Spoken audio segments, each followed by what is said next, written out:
Hello friends, welcome back to my channel stitching aura. तो friends, आज हम आपके साथ शेयर करेंगे हाल्टर नेक ब्लाउज़ की कटिंग। और जैसा कि आपने इमेज में देखा है, तो इसी प्रकार के ब्लाउज़ की कटिंग हम करेंगे। और ये इसका बैक वाला पार्ट था और जो आपने पहले देखा वो फ्रंट पार्ट था। तो चलिए फ्रेंड्स, वीडियो को स्टार्ट करते हैं देरी ना करते हुए।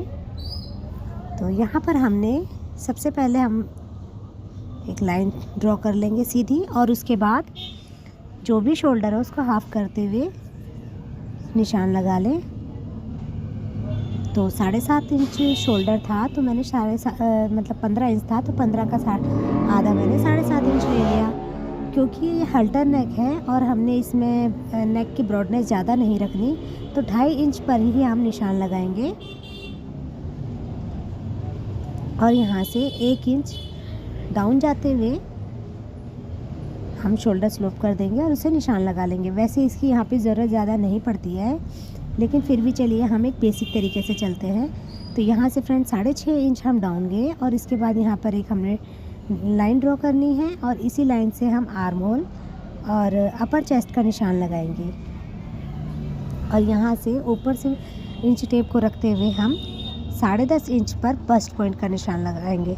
तो ये मेरा नाप किया बस्ट पॉइंट है। आपने जो भी नाप लिया हो, मेज़रमेंट लिया हो, उसके अकॉर्डिंग आप निशान लगाते जाएं। मैं एक आइडिया आपको बता रही हूँ, तो उस आइडिया के हिसाब से निशान लगा रही हूँ। तो यहाँ पर मैंने अपर चेस्ट का निशान लगा लिया है। जितना भी अपर चेस्ट है उसका 4th पार्ट, तो 37 के हिसाब से मैं लगा रही हूँ। 37 अपर चेस्ट था, तो 9.25 इंच पर लगाया और 1/2 इंच फ्रंट मैंने इसमें लूजिंग दी। तो यहाँ से हमने इंच टेप को रखते हुए आर्म होल को भी नाप लिया है। वैसे इसकी हमें ज़रूरत ज़्यादा यहाँ पर है नहीं, पर फिर भी एक बार हम नाप लेते हैं।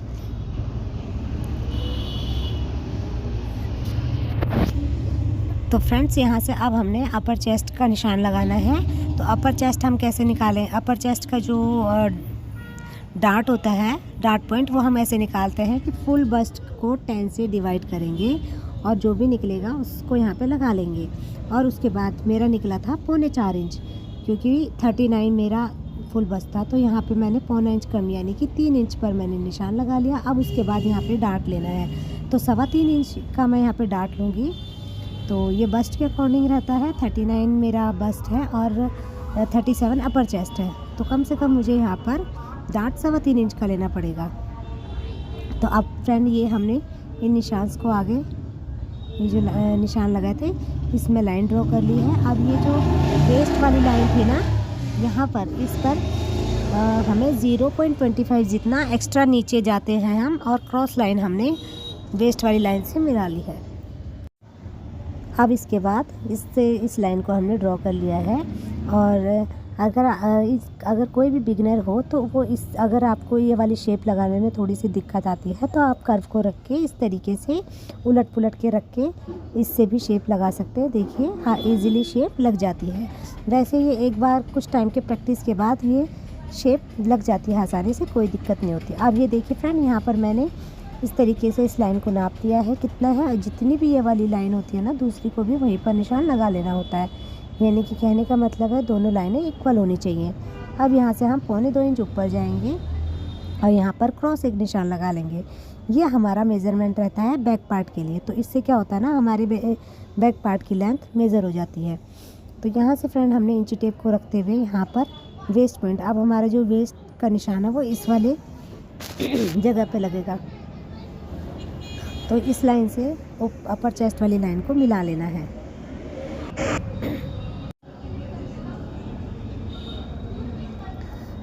अब यहाँ पर हम जो भी फुल बस्ट है उसको एक बार नाप लेते हैं और उसका निशान लगा लेते हैं। तो फुल बस्ट था मेरा 39 इंच, तो यहाँ पे 9.25 इंच पे निशान लग गया। तो आप देखिए यहाँ पे 0.25 इंच यहाँ पर हमारा लूजिंग भी आ गई है। तो यानी कि अगर देखें तो 1.5 इंच की लूजिंग है यहाँ पर। तो फ्रेंड, अब हम यहाँ से क्या करेंगे, जो हमने डार्ट यहाँ पर लगाया है ना, एक डार्ट हमारा आर्म होल की तरफ भी लगेगा। और यहाँ पर नेक का निशान हम बना लेते हैं पहले। तो हम 3 इंच डाउन गए ऊपर से, और यहाँ से हमने नेक की गोलाई दे देनी है।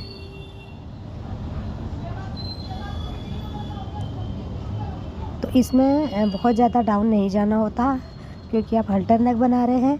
हल्टर नेक भी कई प्रकार से बनता है, तो ये मैं कॉलर बंद वाला बनाऊंगी। इसमें बाद में कॉलर अटैच होता है, ठीक है। तो 3 इंच 3.5 इंच हम इसमें डाउन जा सकते हैं। तो इस तरीके से अब हम आर्म होल की शेप दे देंगे, यानी कि इस यहाँ कॉलर से ही जो नेक है, नेक से ही हमें ले जाते हुए आर्म होल की शेप इस तरीके से देनी है। तो अब फ्रेंड ये हमने जो आर्म होल पे हमारा एक डार्ट लगेगा ना, वो वाला डार्ट का निशान हमने लगा लेना है। और यहाँ पर मैं 1.25 इंच का डार्ट दे रही हूँ। तो इस तरीके से यह हमारा डार्ट लग चुका है। अब ये हमारे दोनों साइड रेडी है। जैसे हमने नीचे लाइन को इक्वल किया था, इसी तरीके से आर्म होल वाली लाइन भी हमारी इक्वल होनी चाहिए। दोनों लाइनें बराबर होंगी तो जब हम जोड़ेंगे तो कोई भी पार्ट इसमें छोटा बड़ा नहीं होगा। और इस तरीके से आप शेप हमें से दे देंगे। तो शेप देने के बाद अब हम इसको कट कर लेते हैं। तो फ्रेंड यहाँ पर अब हमने कट करने के बाद जो आर्म होल पे डार्ट दिया था ना, उसको भी कट कर लेंगे। और उसके बाद ये हमने टेप से एक बार मैंने अटैच कर लिया है। अब इसको मैं जो भी थोड़ा इधर उधर शेप होगी उसे हम सुधार लेते हैं।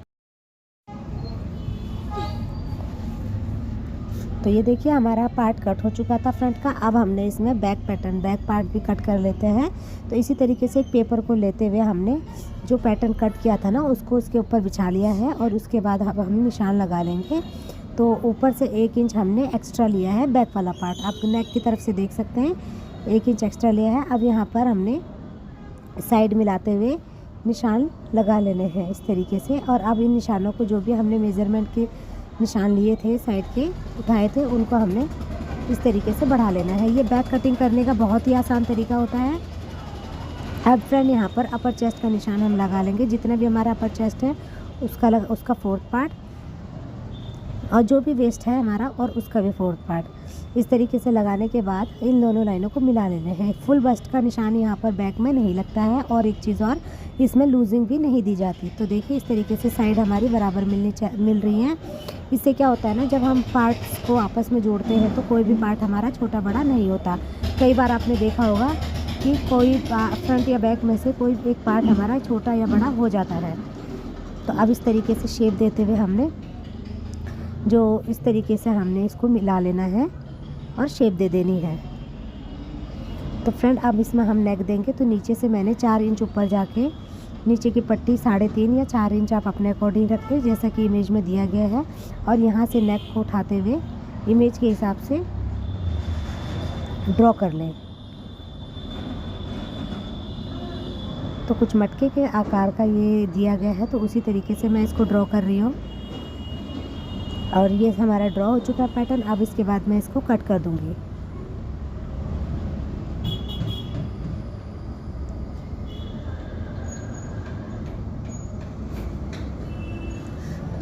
और नीचे से भी फ्रेंड आधा इंच एक्स्ट्रा लिया हुआ है। अब इसको फोल्ड करने के बाद जो इसमें मैंने 1 इंच का डार्ट के लिए छोड़ा था ना, तो वो हमने डार्ट हटा लिया है। डार्ट हटाने के बाद अब इसको हम क्लोज करते हैं। और मैं थोड़ा सा इसको टेप लगा दूंगी फ़िलहाल। और टेप लगाने के बाद जो 1/2 इंच मैंने नीचे एक्स्ट्रा लिया था उसको हम कट कर लेंगे। तो आप देख सकते हैं मैंने इसमें थोड़ा सा नीचे की तरफ को एक्स्ट्रा मतलब जो लिया था उसको थोड़ा सा कट किया है। प्रॉपर तरीके से कट इसलिए नहीं किया क्योंकि कई बार ये बीच में से उठ जाता है। तो वो आप देख लीजिए, ये चीज़ें ना करते करते ही आज समझ में आती हैं। तो ये देखिए हमने पार्ट इसको अलग कर लिए हैं, प्रिंसेस वाले दोनों पार्ट अलग कर लिए हैं। अब इसके बाद हमारा कुछ इस तरीके से पैटर्न बनके रेडी है। तो फ्रेंड्स आपको हमारा कटिंग का तरीका कैसा लगा? अगर वीडियो पसंद आती है तो प्लीज़ वीडियो को लाइक करें, चैनल को सब्सक्राइब करें और अपने दोस्तों के साथ भी शेयर करें। और एक प्यारे प्यारा कमेंट प्लीज़ हमें भेजिए। Thanks for watching friends.